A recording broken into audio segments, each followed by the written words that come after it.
एक शोर बहुत गूंज रहा है, एक चर्चा काफ़ी तेज है। जी हाँ, आज जिसे देखो ये यही राग अलाप रहा है कि भारत हिंदू राष्ट्र बनेगा। हम हिंदू हैं, हम हिंदुत्व का समर्थन करते हैं। लेकिन क्या हिंदू होना दूसरे के धर्म को नीचा दिखाने के लिए है?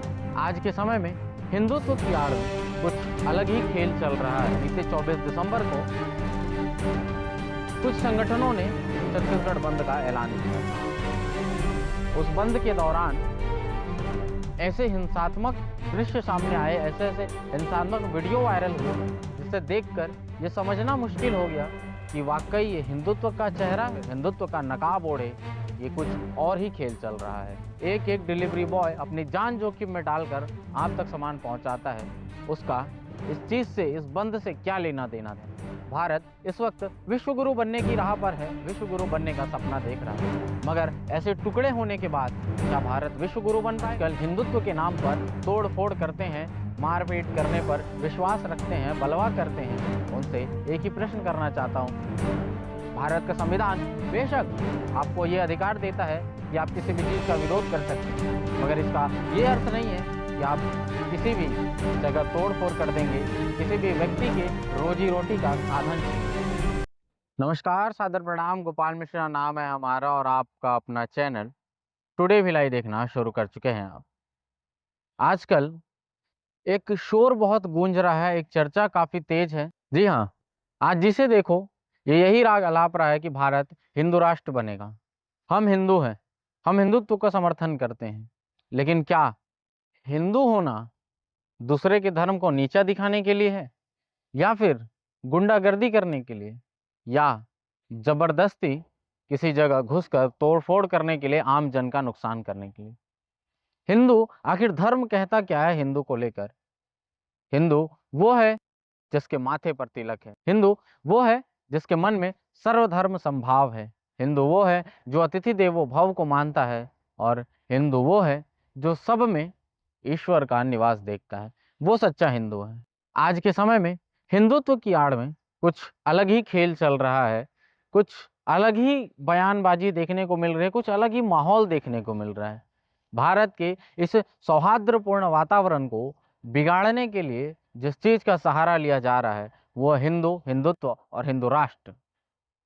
बीते 24 दिसंबर को आपको एक घटना बता रहा हूं। बीते 24 दिसंबर को कुछ संगठनों ने छत्तीसगढ़ बंद का ऐलान किया था।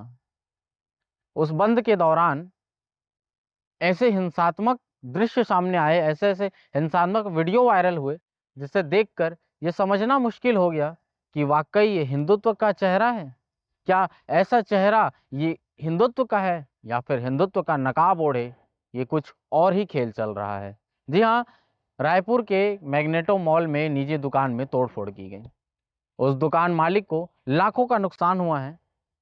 उस दुकान मालिक ने आगामी त्योहार को देखते हुए त्योहार का सामान सजाया था, जिसे तोड़ फोड़ कर एक कर दिया गया। वहीं पास ही ब्लिंकिट के स्टोर में घुसकर वहां के कर्मचारियों से मारपीट की गई। जी हाँ, वही ब्लिंकिट कंपनी जो दिन भर आपकी सेवा में लगी रहती है, 10 से 15 मिनट में सामान पहुंचाती है, उसका एक एक डिलीवरी बॉय अपनी जान जोखिम में डालकर आप तक सामान पहुंचाता है। उसका इस चीज से, इस बंद से क्या लेना देना था? वो तो अगर दिन में नहीं कमाता तो रात की रोटी भी उसे नसीब नहीं होती। और उस ब्लिंकिट स्टोर में घुसकर तोड़फोड़ की गई। क्या ये बंद का तरीका था? एक और वीडियो मैं आपको स्क्रीन पर दिखाता हूँ। कच्चे माल है, लाखों रुपए का माल, तो माल खराब होगा ना। जी हाँ, ये वीडियो है रायपुर के सब्जी बाजार का। सुबह सुबह सब्जी बाजार लगा था, जहां कुछ संगठन बंद कराने पहुंचे थे। सब्जी कच्ची चीज में आती है, अगर ये तुरंत इस्तेमाल नहीं हुई तो ये खराब हो जाएगी, सड़ जाएगी, और व्यापारी को लाखों का नुकसान हो जाएगा। तो क्या ये हिंदुत्व का चेहरा है? हिंदू सभी में दया का भाव देखता है, सभी पर दया करना जानता है, न कि ऐसे तोड़ फोड़ करना। एक छोटी सी कहानी मैं आपको सुनाता हूं, उसके बाद वीडियो में आगे बढ़ते हैं। एक भारतवासी को विदेश घूमने का मन हुआ, और उसने जीवन भर की कमाई लगाकर विदेश घूमने का प्लान बनाया। और सबसे पहले वो अमेरिका में उतरा और वहां के एक व्यक्ति से पूछा कि आप कौन हैं? तो उसने कहा मैं अमेरिकन हूँ। उसके बाद वो जापान गया, और जापान में जब जापान के आदमी से पूछा कि आप कौन है, तो उसने कहा मैं जापानीज हूँ। फिर जब चाइना पहुंचा वही सवाल, और वहां के व्यक्ति ने कहा कि मैं चाइनीज हूं। इस तरीके से उसकी विदेश यात्रा पूर्ण करके वो भारत वापस आया। अब एक विदेशी व्यक्ति को भारत घूमने का मन हुआ और वो भारत में जब उतरा और सामने वाले व्यक्ति से पूछा कि आप कौन है, तो उसने कहा मैं गुजराती हूँ। कुछ दूरी तय की, दूसरे से पूछा तो उसने कहा मैं मराठी हूँ। कुछ दूरी और तय की, उससे पूछा तो उसने कहा मैं छत्तीसगढ़िया हूँ। इसी तरह अन्य अन्य लोगों से मिलते रहा और वो प्रांतवाद के हिसाब से मैं साउथ इंडियन हूँ, मैं नॉर्थ इंडियन हूँ, मैं बिहारी हूँ, मैं पंजाबी हूँ, इस तरीके के जवाब उसे मिलते गए और अंत में थक हार कर उसने एक बात कही कि मैं तो भारत घूमने आया था और भारतीय से मिलने आया था। अफसोस, ना मैं भारत में हूँ और ना मैं किसी इंडियन से मिला। कहानी अवश्य ही मनगढ़ंत है, लेकिन सार समझने लायक है। हम हिंदू, मुस्लिम, सिख, ईसाई से कहीं बढ़कर हैं, एक भारतवासी हैं। और भारत एकता और अखंडता की मिसाल है। भारत इस वक्त विश्वगुरु बनने की राह पर है, विश्वगुरु बनने का सपना देख रहा है। मगर ऐसे टुकड़े होने के बाद क्या भारत विश्वगुरु बन पाएगा?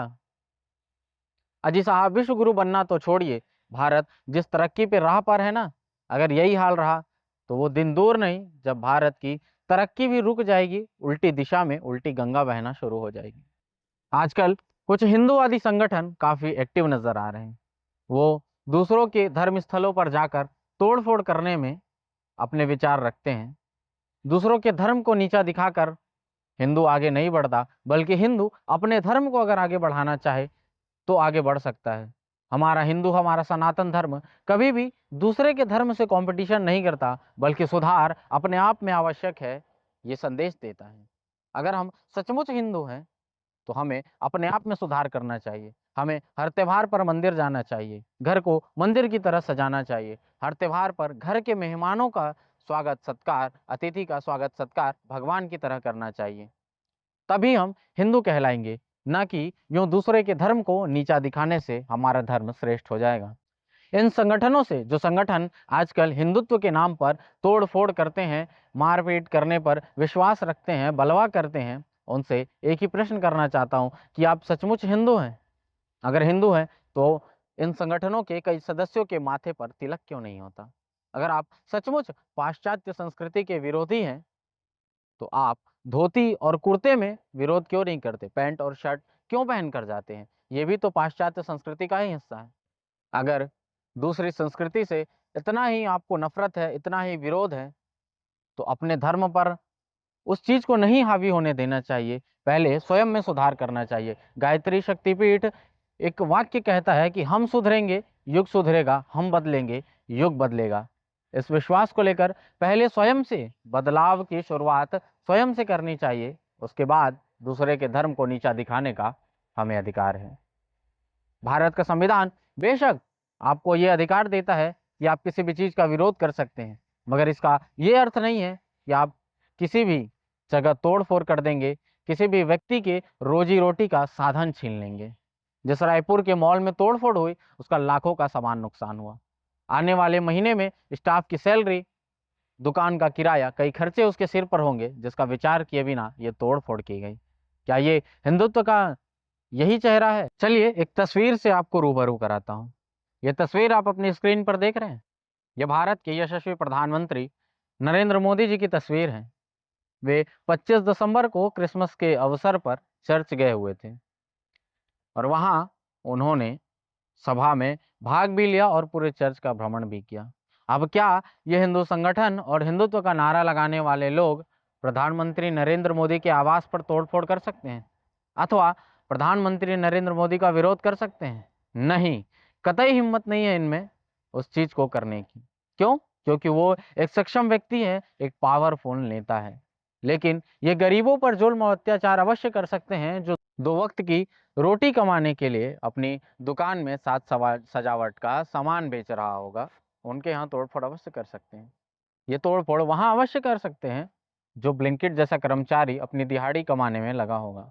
ये उन सभी प्रतिष्ठानों को, सभी दुकानों को बंद करा सकते हैं जिससे न जाने कई लोगों की रोजी रोटी चलती है, दिनचर्या चलती है।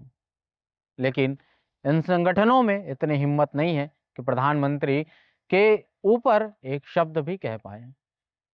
अगर आप सचमुच हिंदू और हिंदुत्व को मानते हैं तो आगामी आप जो भी विरोध करेंगे उसमें प्रत्येक व्यक्ति धोती और कुर्ते में हो, माथे पर तिलक धारण किए हो, भगवा गमछा पहने हो, तभी पता चलेगा कि हाँ, आप सनातन संस्कृति का प्रचार कर रहे हैं, ना कि दूसरे के धर्म को नीचा दिखाकर अपने धर्म को उठा रहे हैं। हमारा हिंदू धर्म, हमारा सनातन धर्म सभी को साथ लेकर चलने की शिक्षा देता है, ना कि यूं अलग अलग थलग करके। भारत विश्व गुरु बनने का सपना देख रहा है और भारत को विश्व गुरु बनाने का सपना तभी पूर्ण होगा जब अखंड भारत का निर्माण होगा। और अखंड भारत सिर्फ नक्शे में नहीं, बल्कि भारतीय के हर मन के भीतर अखंड भारत का निर्माण होना चाहिए। और इस अखंड भारत का निर्माण तब संभव है जब हम सभी साथ हों, फिर चाहे वो हिंदू हो, मुस्लिम हो, सिख हो, ईसाई हो। इस भाईचारे के साथ ही भारत अखंड भारत बनेगा, वरना अखंड भारत होकर भी भारत अंदर से यूं खोखला रहेगा। इसके जो दुष्परिणाम हैं, ये हर भारतवासी को भुगतने होंगे। हर संगठन, हर समाज बाहर निकलने से डरेगा कि कहीं दूसरे समाज का व्यक्ति हम पर हमला न कर दे, दूसरे समाज का व्यक्ति हमें पीट न दे, हमें कूट न दे। क्या ये छवि भारत की दिखानी है? भारत की ऐसी छवि होनी चाहिए कि कोई यदि कहे कि मैं भारत घूम कर आया हूँ, तो उसके मन से यही बात निकलनी चाहिए कि वहाँ की एकता बहुत बड़ी ताकत है। अंग्रेजों ने भी सिर्फ हम पर इसलिए राज किया था क्योंकि हम टूट गए थे। उसी समय अंग्रेजों ने नारा दिया था, डिवाइड एंड रूल, क्योंकि अंग्रेज इस चीज से डरते थे कि अगर ये भारत के लोग एक रहेंगे तो हम इस पर कभी शासन नहीं कर पाएंगे। और आज के समय में अगर यही दौर रहा और ऐसी स्थिति रही, तो ये भारत अंदर से यूं टूट चुका होगा और वो दिन दूर नहीं होगा जब एक बार फिर से अंग्रेज भारत के तिरंगे पर काबिज होंगे। इसलिए अखंड भारत का निर्माण करना हर भारतीय का धर्म है। और फिर चाहे वो हिंदू हो, मुस्लिम हो, सिख हो, ईसाई हो, हम सभी मिलकर ही अखंड भारत का निर्माण कर सकते हैं। मेरे इस वीडियो बनाने का उद्देश्य किसी से भी शत्रुता अथवा व्यक्तिगत दुश्मनी नहीं है, बल्कि केवल जागरूकता के उद्देश्य से मैं इस वीडियो को बना रहा हूँ। उम्मीद करता हूँ ये वीडियो कोई भी अपने ऊपर नहीं लेगा, सिर्फ ये वीडियो जागरूकता के उद्देश्य से बना हुआ है। फिर होगी मुलाकात ऐसे ही किसी मुद्दे के साथ, तब तक के लिए आपके अपने इस गोपाल मिश्रा को दीजिए इजाजत। जय हिंद।